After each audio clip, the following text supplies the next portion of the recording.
Ovarian cancer is called the silent killer, and I'm going to show you exactly why. These are 5 symptoms of ovarian cancer that I completely missed before I was diagnosed myself.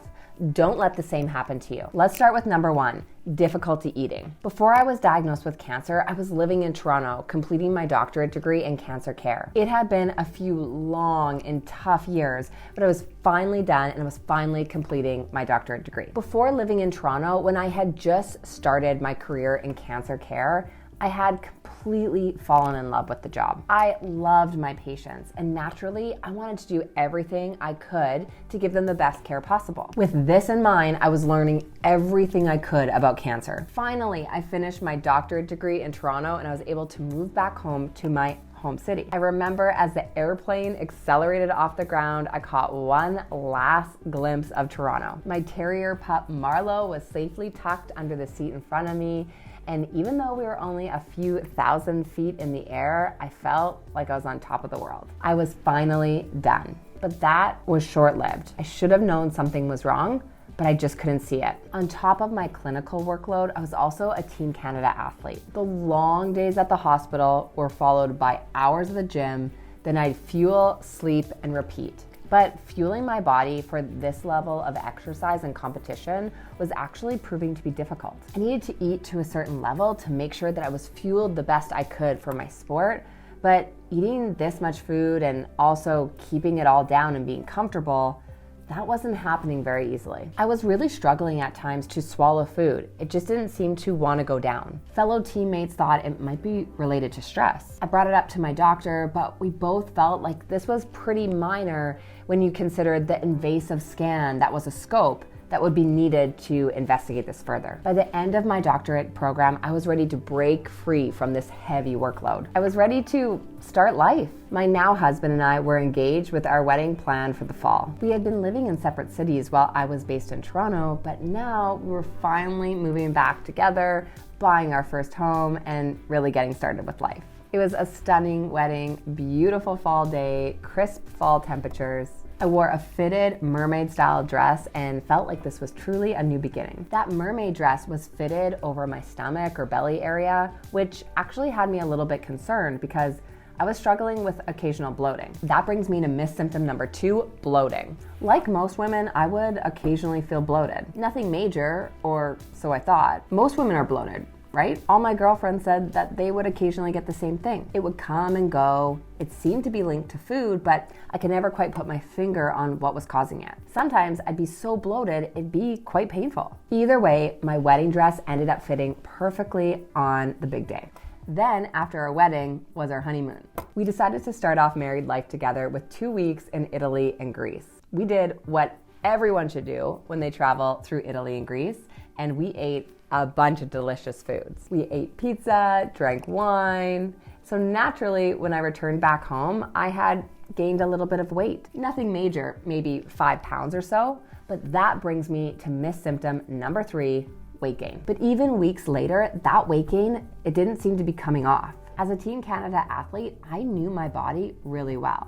I ate healthy, I exercised for multiple hours, several days a week, but even as I got back to that healthy routine, I didn't seem to be losing weight. And if anything, I was gaining more weight. It was here when my inner voice started saying that something wasn't right. That brings me to myth symptom number 4, an uncomfortable feeling in your belly. During one of my training sessions in the gym, I felt a slight pull in my abdomen. It was barely noticeable, hardly anyone would notice. But because I had set up for this particular lift thousands of times before, I knew what it felt like, and this felt different. Something wasn't right. And that brings me to my 5th missed symptom, and this was truly my biggest symptom out of all, and what really drove me to seek help and go to my doctor. What really pushed me to go to my doctor was relentless heartburn. I now always needed to keep antacids in my desk at the clinic because I had heartburn all the time. It came on suddenly,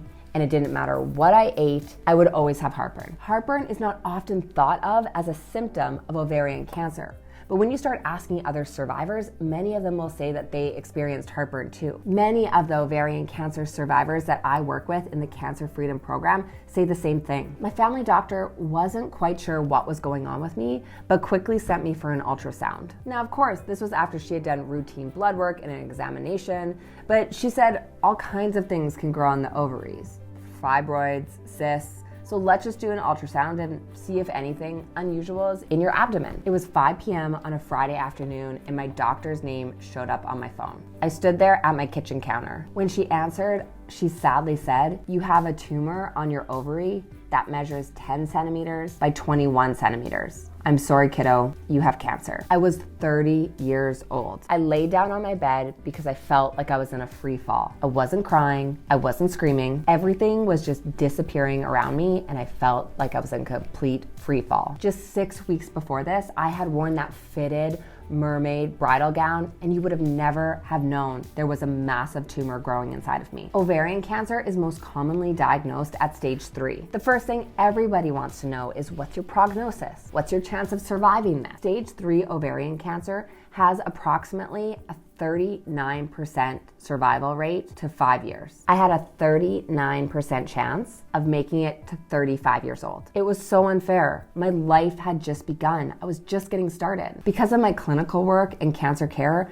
I was no stranger to this type of situation. Over the last several years, I had spent thousands of hours with women in this exact same position, the same position that I was in right now. I always thought I knew exactly what I would do if I was diagnosed. You can't help but think about that possible scenario when you work in cancer care. But now that I was facing cancer myself, everything felt different. As a cancer survivor, the only person that can truly understand you is another cancer survivor. In some strange twist of fate, I had now gone from cancer expert to cancer patient. I had spent years studying and researching to get to where I was in my career. But now with my own personal cancer diagnosis, I was about to get the ultimate education in cancer care. First step was to remove this massive tumor. I had an extensive surgery, 33 staples to put me back together, but as it turns out, that was the easy part. Next up was chemotherapy. The good news is I know everything there is to know about chemotherapy. The bad news is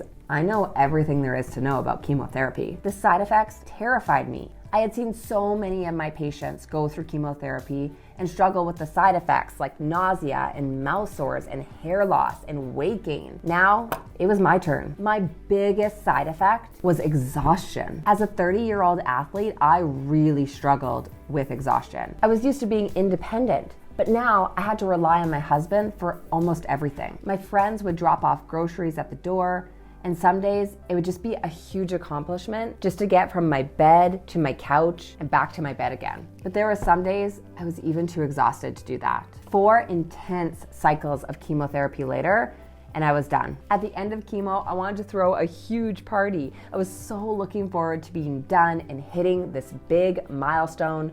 But there was one big problem. The exhaustion was so intense, there was no way I could throw a big party. I could barely crawl out of the infusion center. I thought when I reached the chemo finish line, I was gonna feel this huge sense of relief. But instead, I just felt like a stranger inside of my own body. At the time, I knew very little about the months of cancer recovery that were ahead of me. During chemo, I had gained 20 pounds. Many of us are under this false impression that you're actually gonna lose a bunch of weight during chemo.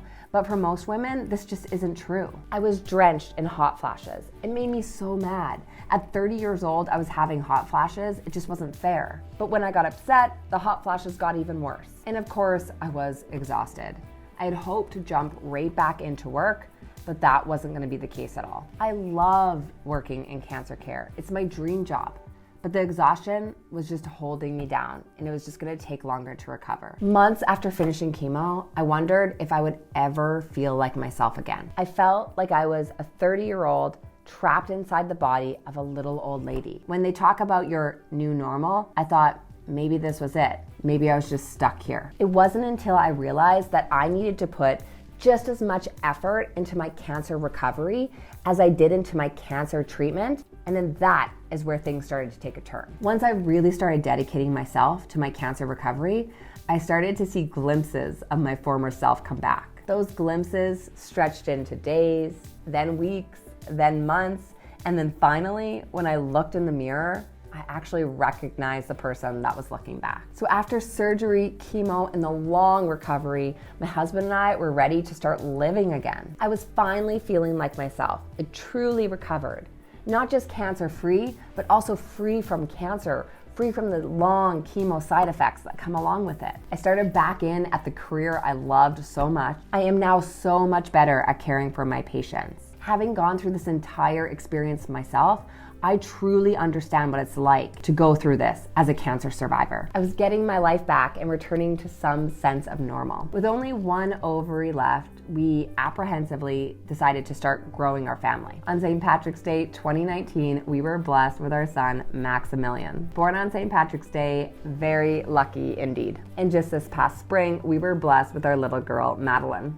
With only one ovary, I'm living proof that you truly can put all your eggs in one basket. Both of our children are complete miracles. Reflecting back on my 12 plus years working in cancer care, I can see that I was truly destined to work in this area. The detour of getting to experience cancer firsthand myself has made me such a better clinician for my patients. After the struggles that I personally had during my cancer recovery, I now focus my practice on helping women recover from cancer or cancer treatment. I now spend my days doing exactly what I love to do, helping other cancer survivors transform into cancer thrivers. I know firsthand that cancer is indescribably scary. Treatment is tough, recovery is tough, but there is hope. You don't need to feel stuck in your struggles. You don't need to be stuck in this new normal. You don't need to feel alone. You have an entire community right here supporting you. That's exactly why I've linked up this next video here. It's time to get the support you need to get through cancer. I'll see you in the next video.